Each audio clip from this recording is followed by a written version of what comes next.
Okie dokie. Hey yo, Spaghetti-O. Cap here. Um, Today I'm doing something fun. So, been really enjoying the new Multiversus. And so I wanted to do a Scrubs tier list because I know there's a lot of people like me and they don't have a lot of time to be playing these games. And so I think I wanted to do a tier list that essentially represents if you're going to be picking up the game, you're going to be getting right into it. You want to know what is good right away and then play those characters and not the ones that, have a certain skill ceiling or there's a particular tech that you need to learn. Which ones are good. Another way you can think of this is like how much you're carried by your character and how easy it is or how belligerent it is. It's a combination of all of them because I know everyone, they just want to get right into it. Don't want to be learning loops and stuff like that. So this is a belligerence tier list or a scrubs tier list. And if you're wondering why I'm making it, look, uh, my word is law. I don't need to justify myself to you. This is an official tier list. It is. So, you know, don't argue with me at all.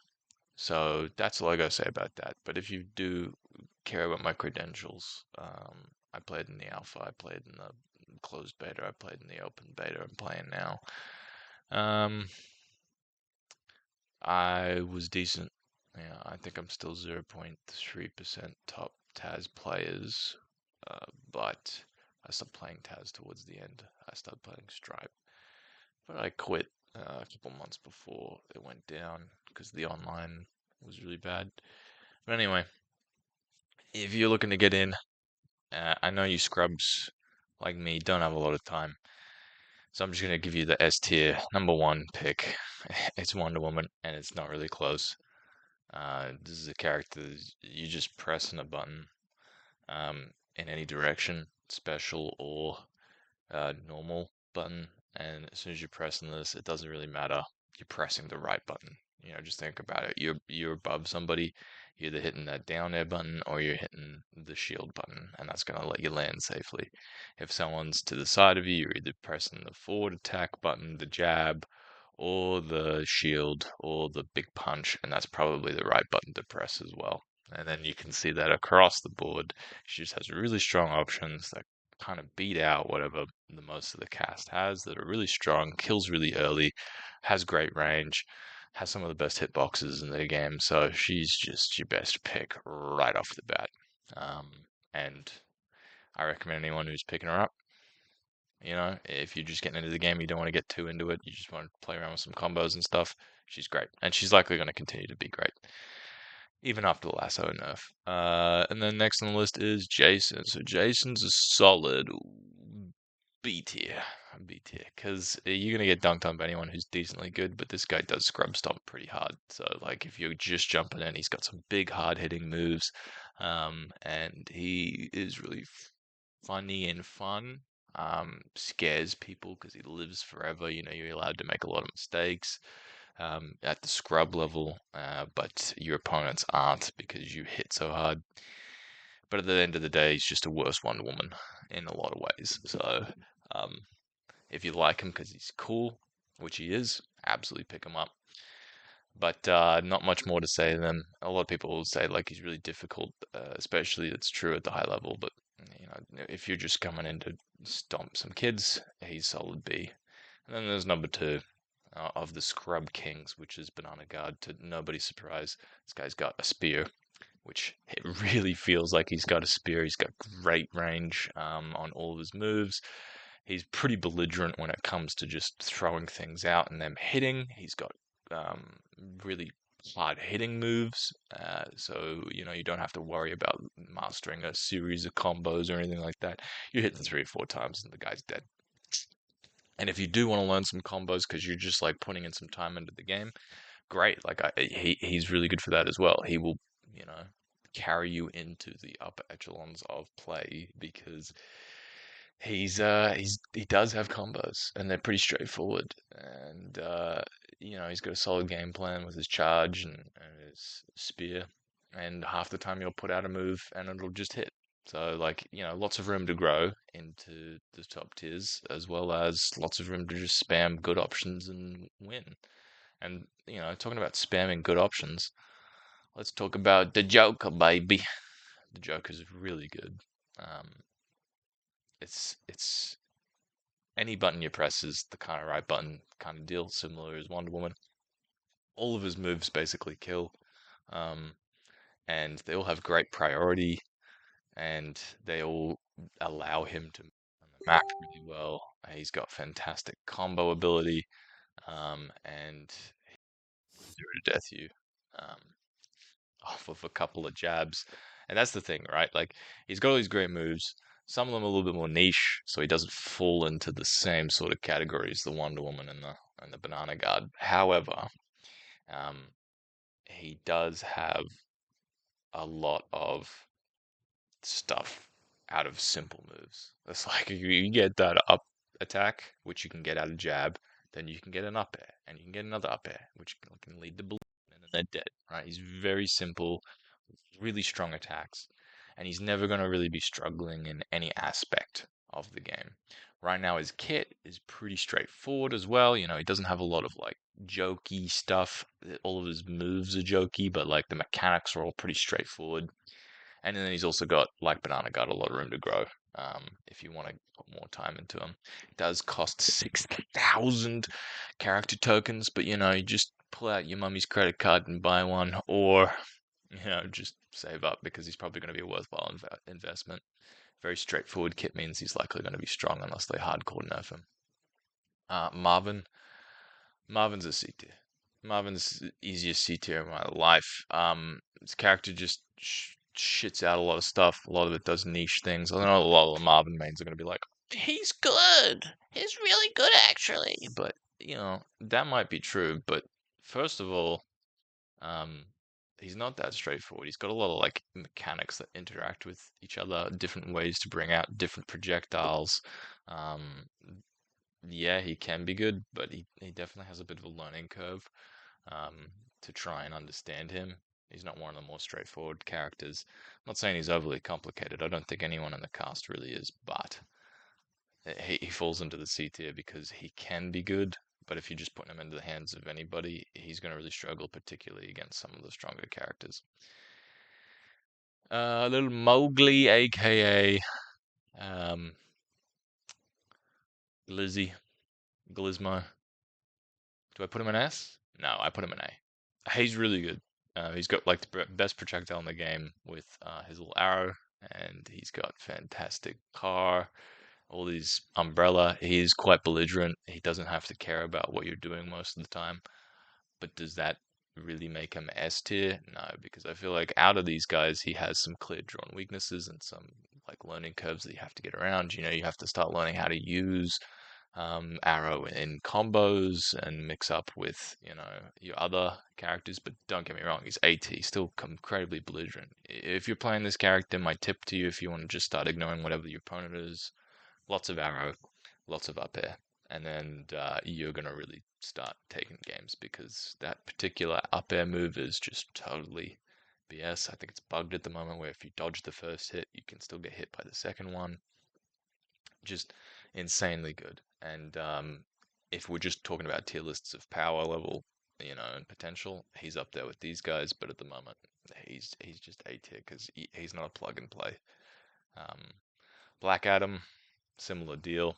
Really, really good. Lots of options. Doesn't just slide right into S tier though, because these guys do the best job of what they do all the time. Um, uh, and these guys have to learn one or two things before they get to hit these guys' level. But yeah, still really good. Still has huge hitboxes. You can just be clapping all day long and just taking out entire enemy teams, whatever you want to do, 1v1s. He's pretty obnoxious in terms of how much he doesn't have to care about what the other opponent is doing. He can just do his game plan, but he still has to learn what his game plan is. So solid A tier. Stripe, the epitome of what I think of is a B tier, because a lot of Stripe players, once they start biting down on Dynamite, honestly, I'm a Stripe player, so I think he's here, but I have to admit, I had to learn a couple of things before I understood just how obnoxious he can be. So he has to learn a little bit more of his moves. But honestly, he's better than Jason. And if you've got a stripe player amidst your little group that plays Multiversus, or you've played against a couple that just start abusing dynamite, oh my god, is he, you know, he's up here. Once he starts learning how to abuse that, he's got like the best move in the game on a zero, cooldown. But it does have its weaknesses, and you do have to learn how to use it against these guys. And then you've got to mix in some of your other stuff into the game plan as well. If you are playing Stripe though, and you're enjoying him, definitely just start buying down on Dynamite. Cost you 6 damage, and you can do 20 to 40, depending on how many hits you get off of it every single time. And it just kind of is like one of the biggest hitboxes in the game. Loses to projectiles, but you've got some great anti-projectile tech. But we'll put him there for now, because most people think he's trash, but honestly, he's pretty good.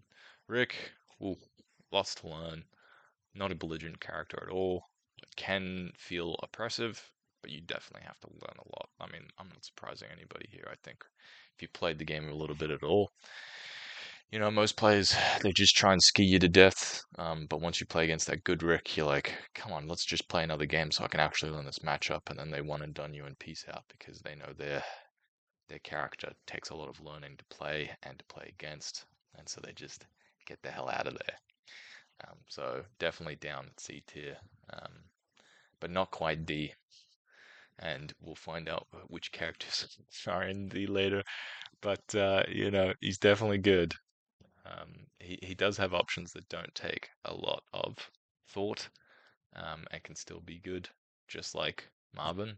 But you do have to kind of get a read for him. Morty, honestly, he could be around here, but he could also be here. I haven't played enough of him to really know, but he's definitely got a learning curve. Definitely. Um, you can just absolutely annihilate people.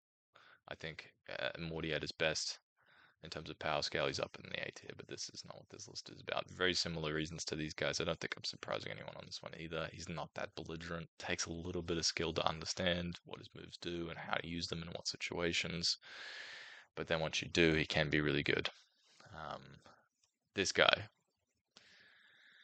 LeBron James, honestly, is tricky as well, but I'm gonna have to put him here. I'm gonna have to put him here actually. You just looking at the win rates. Look, if you want a real like how to be belligerent, look at the win rates. I'm starting to like replicate what the win rates look like, but LeBron has one of the worst in the games. I think it's like 36%, which is unreal for any character to have in a fighting game. That's ridiculous. But he's actually not that hard. I think, you're just throwing a lot of ball around, but I think the conditions of going against some of these crazy strong characters and a lot of like anti-projectile stuff that's in the game, and he's deliberately neutered when he doesn't have his key projectile, makes you have to think critically.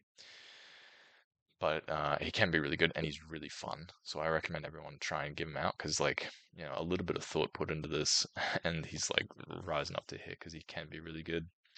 But at the moment, not so much. Shout out to my old man. I have over 1,000 Taz games. I'm gonna put him up in A tier for the honorary.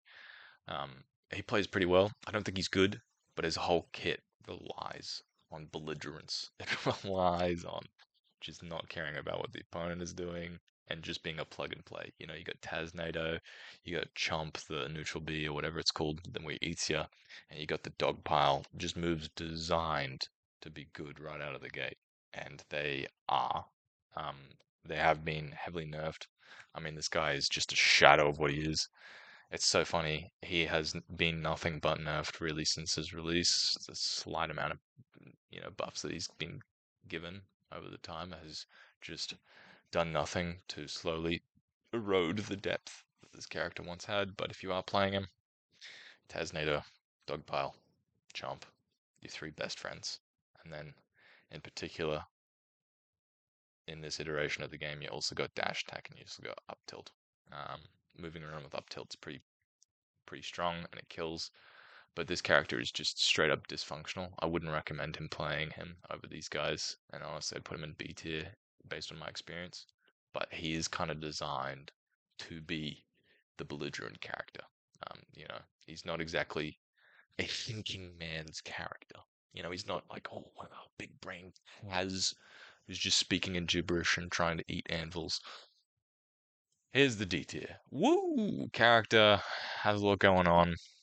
Can be good. I'm not going to admit that I think, you know, that she's anything like she was. She's not. She's terrible in comparison. But she's still can hit people with moves that are in the game, and she's semi-functional. I don't think she has some, game plan breaking bugs or anything like that, but just a lot of useless moves, a lot of situational moves. And this is one of those things. It's like these characters where she has a bit of a learning curve with all of her different moves, but then once you learn them, you're still shit. So D tier, and that's what this D tier represents. It's like, yeah, you got a learning curve, but then you're still trash. These guys, you got a learning curve that's sharper than the ones above them, but then you can be good. And then B tier, it's a simple, really strong move or a couple of moves you can learn to beat scrubs, and then you're pretty good. A tier, couple things you need to learn, and then you become amazing, or you're supposed to be good right out of the gate, and you kind of are against scrubs, but then you start to fall off. And then S tier, which is we already know. Arya. Honestly, I put her in B tier. She's not that hard. If you want to use those combos, like it's really not that hard. She's got this mysticism about her where you're thinking, oh, she's so difficult because look at the combos. But the combos are not that hard. Like we're talking up special, neutral dodge, side attack up special, neutral dodge, side attack up special, up air. Are we really that complicated? And in fact, that's probably less complicated than she was designed to be before they put that platform in. If you try and play a normal style, she's a little bit more complicated. I'd suggest watching the cat's video on how he plays her because that's how she's intended to play, and she kind of like does take a little bit of thought, but like she's definitely not a huge learning curve. 90% of what you need to learn is how to not approach and just wait for them to come in so you can punish them with side attack, or you can try and dash attack to approach or neutral air. Like she's pretty, honestly, like without the zero to death stuff, kind of honest character. Um, and has a little bit of stuff to learn about how to follow up on the up special and stuff like that. But and also how to use the face dealing, but definitely not the kind of learning curve that people make it out to be. That she's like this super nuanced. She's kind of like Meta Knight from Smash 4, if anyone knows that, um, or you know, up throw combos on FD for melee players. Just grab chains. It's pretty straightforward once you actually get into it. And not a lot of execution error. Batman, honestly, just from up special, he's here, and down special. We got one of the most belligerent. I don't care what you're doing. My move wins game moves in the game that you can spam in almost any situation with up special, and down special as well. But to play at this level, you need to learn a couple of things like how to use Batarang and how to combo. Like he doesn't just automatically just start zero deathing people, but you definitely can after learning more about him. So he's one of those. I think he's in a great spot because he's almost designed to be in that area where you're kind of belligerent because you have some really strong moves, but you need to learn how to use them a little bit. But I don't think I'm surprising anyone with that. If you probably played against a Batman that knows how to use Batarang, you know exactly what I'm talking about. Bugs. Bugs Bunny. In his current state, he's here. Because he's got some crazy, I don't care what you're doing moves, with up air, neutral air, and all of his projectiles essentially. He doesn't really give a shit what you're doing. He's just gonna keep doing what he's doing, and it'll work for him, And you're like, oh, Black is complicated, game and everything. He does everything really well, and you don't need to know him. But if you do get to learn the character a little bit more, he becomes way better. Um, but he's definitely a good way out of the gate. That doesn't necessarily mean that like I'm not gonna stump you for play against bugs. the same way I'll stomp a banana guard. But as it stands, he's definitely S tier. I can't put him lower than that. Finn, it's a tough call. It's a tough call. I definitely put him here. He's he's got a pretty straightforward game plan. I think it's definitely changed since beta. If we're talking beta, honestly, I put him down like here because you need to start to learn to use gem. It wasn't that hard to use gem, but it was a skill expressive thing that once you did start to learn how to use it, completely changed his game plan. And good gem usage would separate the bad from the good Finns. But at this point in time, he doesn't have that anymore, and so he's become a character that lacks that level of depth. Um, and that's taken some adjustment from the traditional Finn players. But the ones that just spin bag, they don't notice a difference. The ones that just up tilt and run along the ground, they don't notice the difference. He may get better.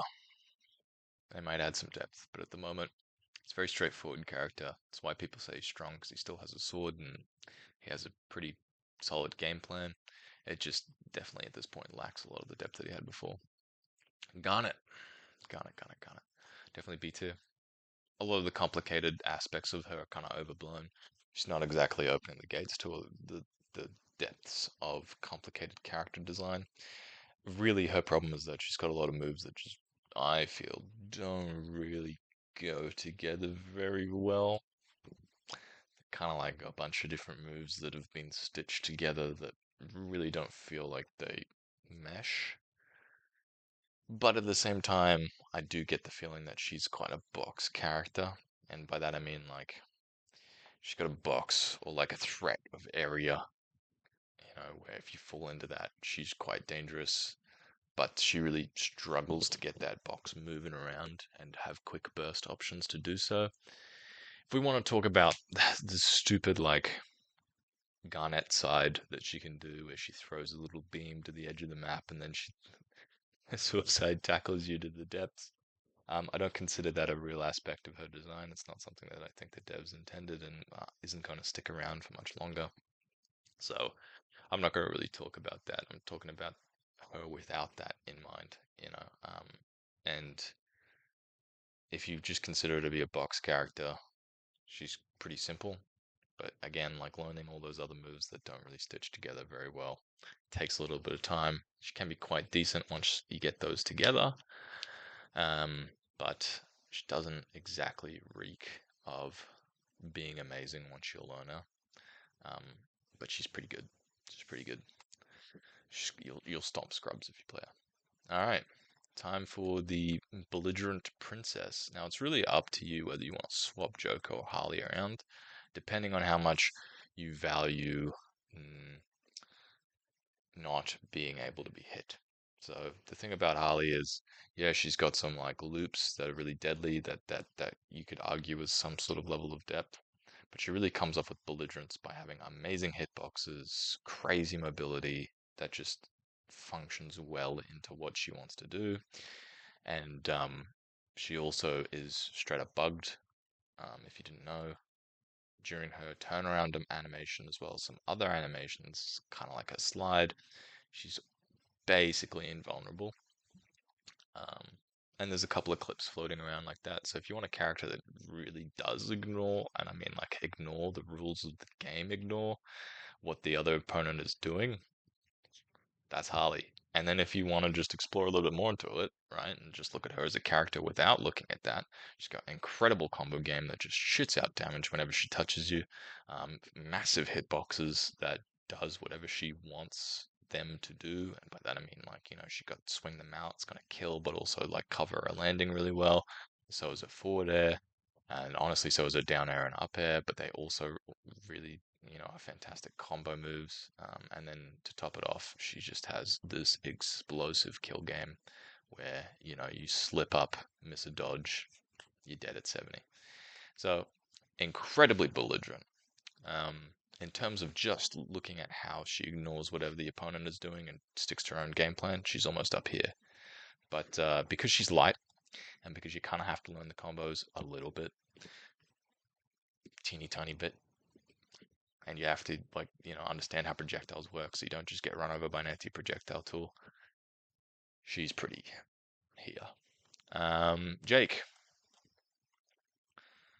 This character was supposed to be honest, I felt.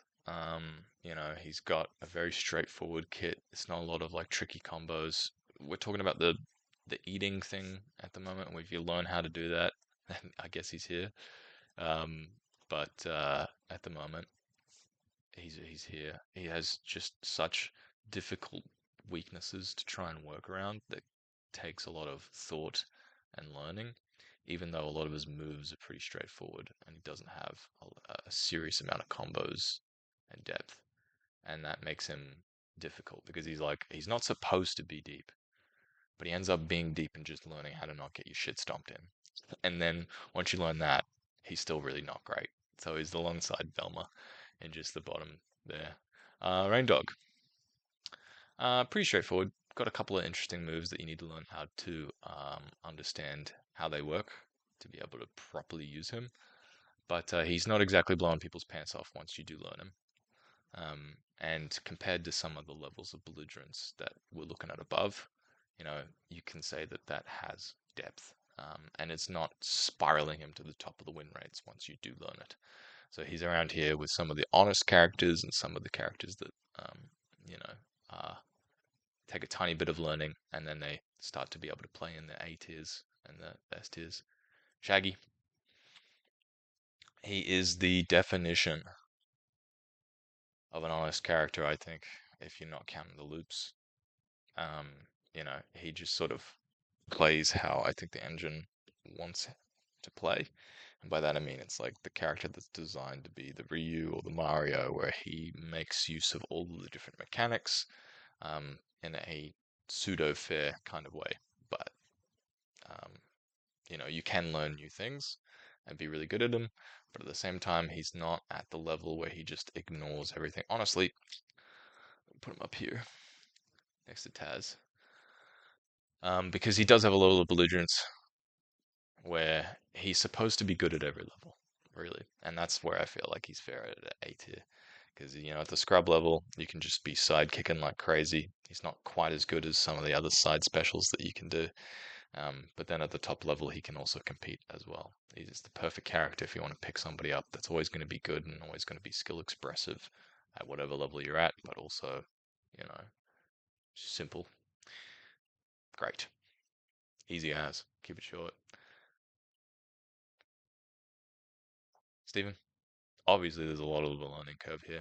It's not as big as some people say. I think he's just quite different to how the rest of the cast plays. But if you were to not touch the rest of the cast, and then just pick up Steven first, I feel like he is kind of makes sense. You know, it's like okay, well he's the only character that's got a shield mechanic. That's so different. That's like okay, well every other character's got a shield mechanic in every other game. And then you're like, oh well, he puts up the platforms and moves them around. Let's be real. A lot of Stevens are not thinking about where they're putting their platforms. They're putting them out. They're putting down Melon Man, and then they're playing neutral, right? He's not exactly designing a labyrinth for you to um, navigate. He's sort of just kind of straightforward. So putting him there, um, he does have a lot of interesting things that if you do learn, he becomes super S tier. But there is that level of depth that you need to get through first, which it's a lot simpler than it looks, but it is still a level of depth. No one else makes platforms. You got to understand how to kill with him. You got to understand how to combo with him, whatever, right? And then he can start getting at that level where he's playing around with Wonder Woman and the gang. Superman.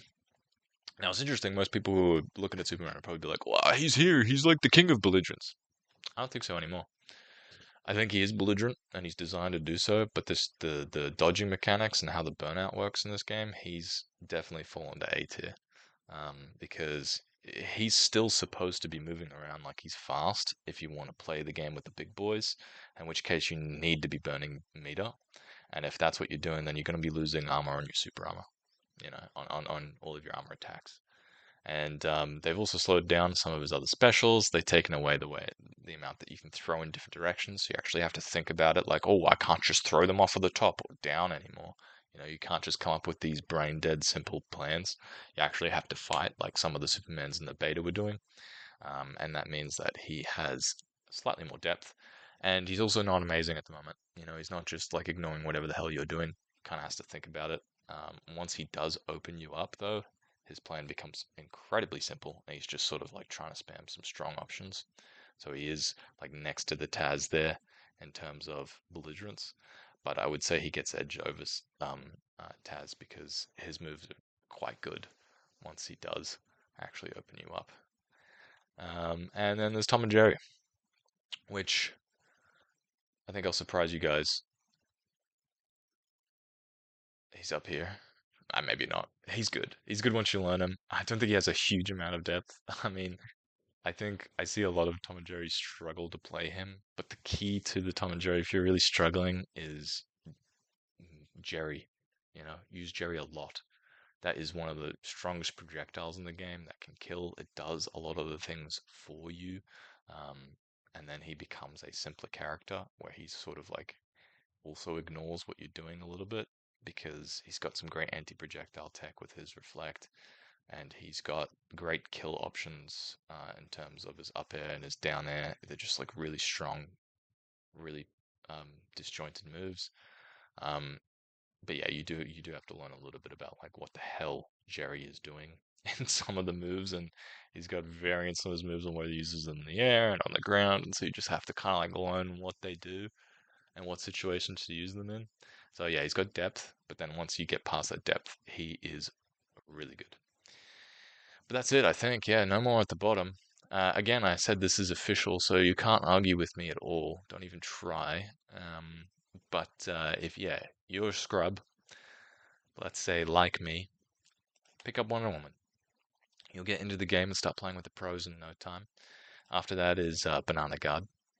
And then you sort of have a choice about which characters are your favorite. Really, I should make another tier just for these two because they are so separate to the rest of them.